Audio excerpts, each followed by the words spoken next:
proposed will not be supported by this side of the House. Mr. Chairman. David Clark. Mr. Chair, I rise to take a call on the Student Loan Scheme Amendment Bill in the committee stages. Labor supports efforts, of course, to make the student loan scheme more efficient and to improve repayment rates. The previous member has talked about a pragmatic approach to this, and we believe that there is a pragmatic approach to this, and we do want to talk in further detail about the repayment holiday changes that are proposed as they appear in 4B and Clause 17 of the bill. We have our own proposed amendment. The changes to the scheme must be aligned, in our view, to the basic principles of fairness and opportunity, principles which National has ignored in dealing with the student loan scheme, in our view, in respect of this particular aspect. Fairness and opportunity must always be kept in mind in respect of this legislation. Look, we're particularly concerned about Clause 17, as I said, which slashes the repayment holiday period for overseas borrowers from 3 years to 1. That is a significant reduction of 2 years, and we're proposing that that be considered back at 3 years, or indeed at 2 if it's a more pragmatic solution that can be agreed across the House. The OE is a rite of passage for young Kiwis, and it's important that those young Kiwis gather the skills that they need to return and be successful in New Zealand. They give back to our country when they return, and they develop useful contacts and mature, all things which benefit us as a country in the longer term. Cutting that repayment holiday from 3 years to 1 year replaces the ability of young New Zealanders to go on that OE in jeopardy. And worse, it risks forcing them not to come back.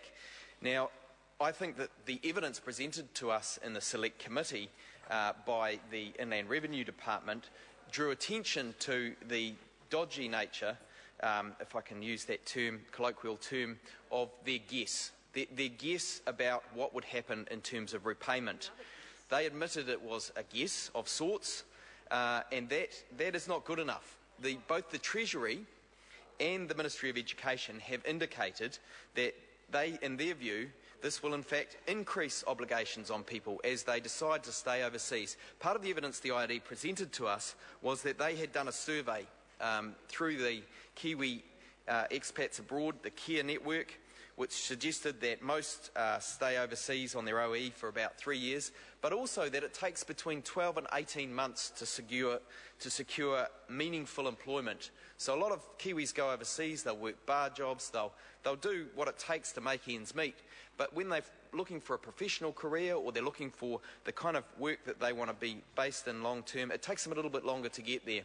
And Mr. Chair, I submit that cutting them off from their OE, from their repayment holiday before they've secured that meaningful work will force many of them to stay in those jobs which are not the jobs that they want to contribute to long term. It'll cut them short from developing the contacts and other experiences that they need to contribute as much as they can to the New Zealand economy in the years that follow their return. And worst of all, it does risk forcing them not to come back. If they then find that their debt mounts because they haven't yet secured that most meaningful employment, they are more likely not to come back. And that is in line with the broad opinion expressed by the Treasury and by the Ministry of Education. So I want to come back to what these student loans are here for, and presumably their purpose is to provide access to tertiary education, not to provide barriers. And that context is important because this student loan bill, the amendment that takes the holiday from 3 years to 1, the clause that takes the holiday from 3 years to 1 is in fact presenting another barrier, another cost barrier as those costs mount. I had the privilege to work in the Treasury a number of years ago on a study that looked at the returns to education, and one of the important conclusions of that relates directly to this. It relates to the barriers to access to tertiary education. And there are studies overseas, and there have been significant studies, which show that those from lower socioeconomic backgrounds overestimate the costs of education by many more times than those from more privileged backgrounds, Mr. Chair. So, in fact, I'll get the exact numbers, I don't have them with me, but the orders of magnitude are about right, that those from wealthier backgrounds overestimate the costs by about 3 times and underestimate the returns by about 10 times. And that's because people don't generally understand the nature of compounding interest.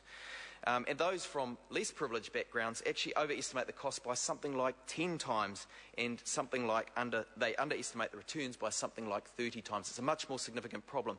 Now, Mr. Chair, this has a further implication when we add this already existing problem of perception of the costs and barriers of access to tertiary education to the government's proposal to reduce the repayment holiday. We have one further barrier in the way of those who would undertake tertiary education for their own good, for their own betterment, for the betterment of the lot of their family, and ultimately for the good of our country, Mr. Chair. The project of the Treasury covered on a number of other things which also bear direct interest to this particular clause. We were asked to spend the $10 billion metaphorically that was attributed to tertiary education at that time as best we could, and lay out what that might involve. And that involved looking at governance arrangements, whether the returns to degrees or diplomas were better, and whether the institutions we have currently serve us well.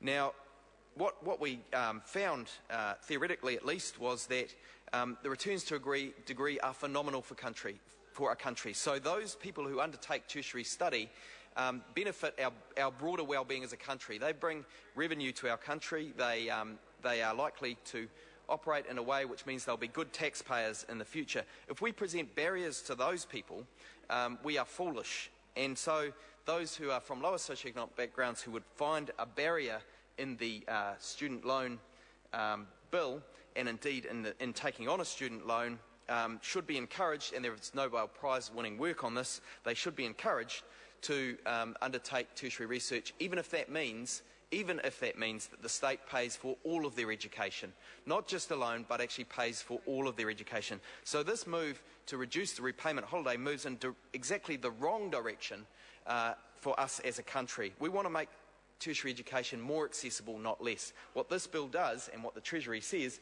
is that it puts one more barrier, puts one more barrier in place for people who want to undertake tertiary education. It is working for those who have the privilege, who will be able to undertake it anyway, but it works against those who perceive a barrier to get into the tertiary sector. So, Mr. Chair, to finish, I want to suggest that we should amend Clause 4B and the enacting clause, Clause 17, to enable that repayment holiday to stay at 3 years for the good of all of us in our country. Thank you. John Hayes. Thank you, Mr. Chair. It's a privilege to speak on this bill. Can I